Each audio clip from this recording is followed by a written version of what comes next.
Hello everyone, I'm Aveex Fire, and welcome to the first episode of the Aveex Files, the show where we go into more details about specific characters in the Bionicle Universe.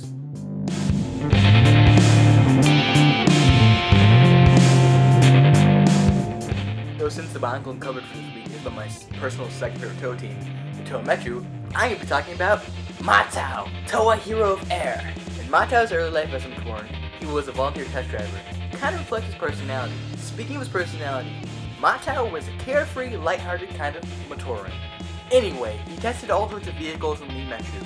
He was also an cart driver when Matau was testing a motorsled when the great Toa Mengai, or Leekon, shows up. He saves future Toa from a malfunction in the test ride. Leekon gives Matau a green Toa Stone of Air. He and the other chosen Matoran head to the Great Temple located in God Metru, and they become the new Toa heroes, the Toa Metru. As a Toa Metru, Matau wanted fame and glory. He was in it just for the thrills and wanted to show off his skills. His ego got to him more than his common sense. During his first adventure as a Toa, he was tasked with tracking down the elite Matoran named Ogram. After Fire Spitter with Vakama had a vision. Ogram was important because he had information on the Great Disc of Lee Metru. The Lee Matoran was caught up in a web of transport cords, and Toa hero Matau got him and the information before the Morbuzak could get them.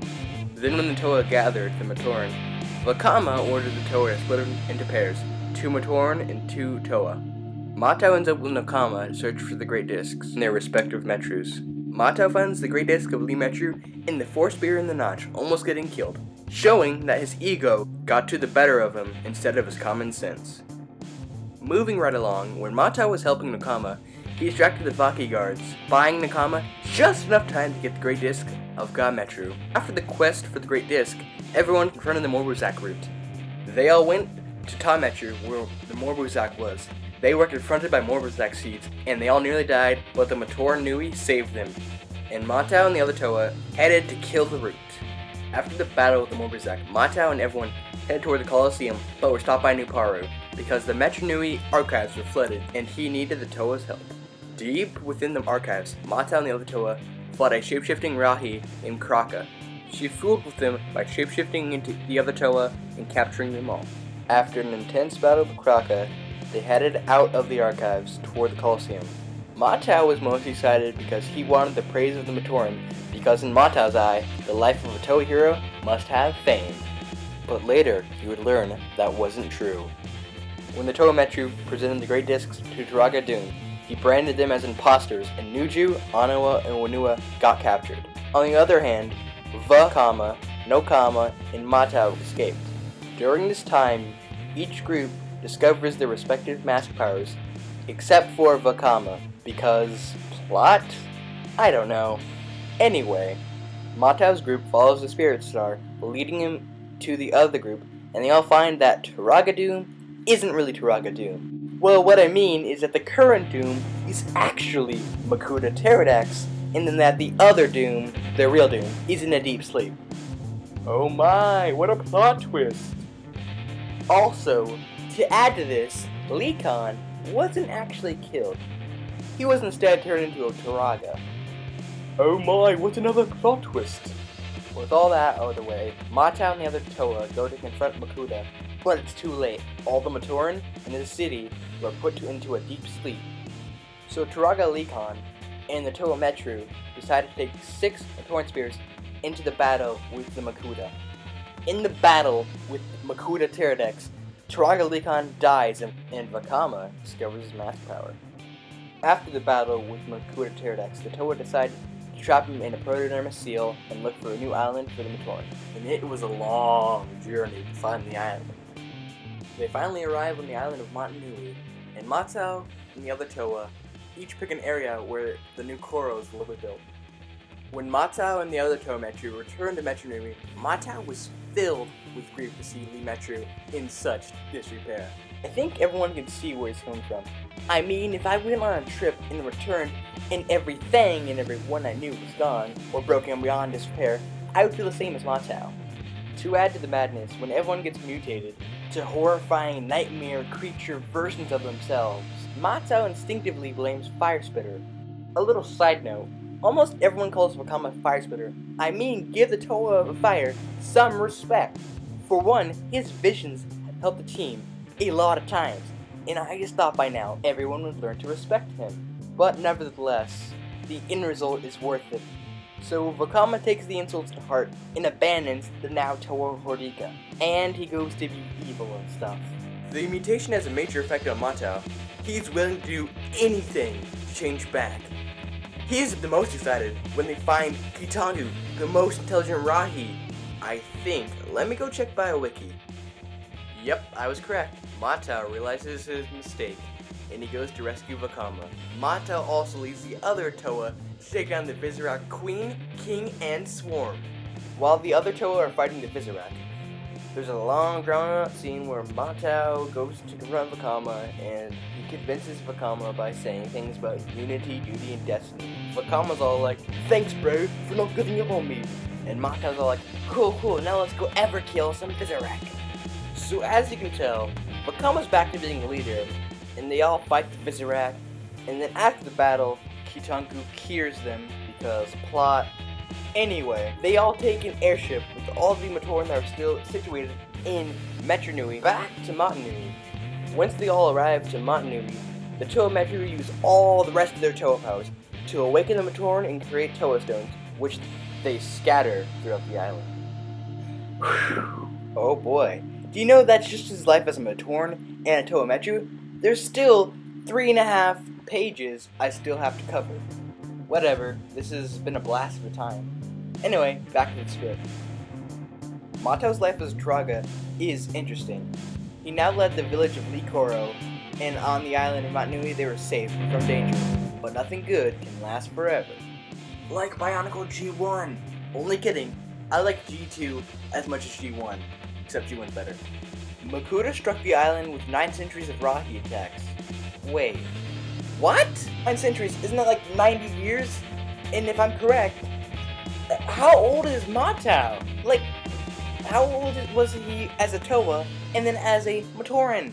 Can it last like 20 million centuries? I don't understand this, I'm sorry. So let's get back to the script. One fateful day, a canister washed up on the shore of Kini Bay.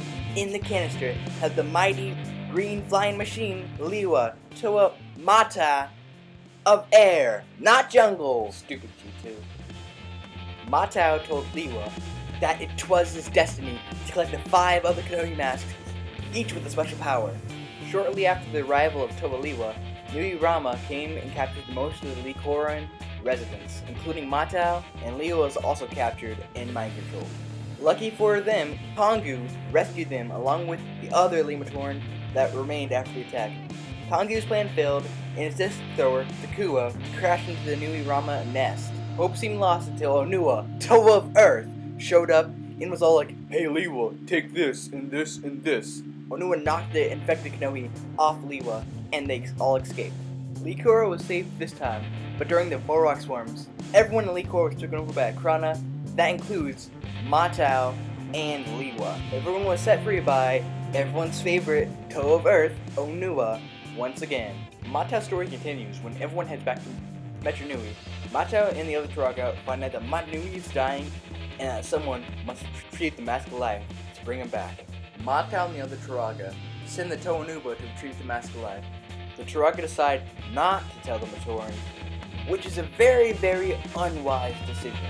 Due to this fact, Jala and Takanuva demand to know where the Toa Nuva are, but of course the Traga won't tell anyone, so they go on strike, while Jala is saying that they're treating them like Rahi and that they deserve to know where the Toa Nuva are.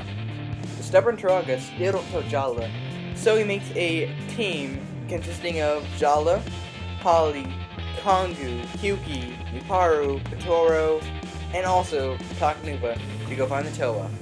Traga are lucky because without this team, Motunui would have died, but thanks to Motoro's sacrifice, Motunui lives on. Another quick side note, I always thought that Maku should have became a Toa instead of Holly because, you know, Maku and Hyuki, the shipping. Anyway, when the Order of Motunui comes to the city of Metru Nui to fight the Brotherhood of Makuta, Matau and the other Traga refuse to help because story? I don't know. I always thought that's quite stupid because it's killing Makuta, their enemy, to remind you. Person that they're trying to kill the whole time. It's stupid. Since the Traga did not help, they were all confined in the Colosseum for their punishment. Matau and the other Turaga helped in a siege, and the city was theirs. Until Makuta Pterodactyls took control of the Matau robot. Matau was trapped inside like everyone else. The Turaga suggested that everyone hide in the archives. Meanwhile, the Toa Nova were led ashore thanks to an old friend named Kraka. Yes, the shapeshifting Rahi that fought the Toa Metru. Yep, she's now their ally for some reason. Sometime later, the Turaga were captured, and Akmu was made the quote-unquote Turaga of Metru. For all those who don't know who Akmu is, he's a traitor and works for Makuta. After the Matau robot controlled by Makuta Pterodactyls landed on Spears Magna to fight Matau's new robot body, Matau escaped just like everyone else. And after Pterodactyls' death, he still lives on Spears Magna to this day that we know of. And we finished with the story, guys. Woo! Good job, me. Thanks, me. Let's go on his personality now. I did mention his personality earlier about how he's carefree, lighthearted, but I didn't mention some other things. Like Matau loved being a Toa because, he liked fame. And also, when he was faced with a fork in the road, he always advised going right because as a Toa, he had some events happen when he went left. So now we're talking about Matau's equipment and powers. As a Toa Metru, he had the elemental power of air and had the Mahiki or Mask of Illusion and also carried 2 arrow slicers. As a Toa Hordika, Matau had his arrow slicers mutated into fang blades and carried an air Brutaka. He could not use his mask power when in this form. When Matau transformed into a Turaga, he had a Calcal staff and he had weakened air powers. He still had access to his Mahiki, but his powers were slightly altered. Like Ugly Matoran, Matau spoke in tree speak. Believe it or not, we actually have 3 official sets of Matau. We have his Toa Metru set, which its set number is 8605, has 46 pieces, and was released in 2004. We have his Toa Hordika counterpart, which its set number being 8740 with 48 pieces, and it was released in 2005. And finally, we have his Turaga set.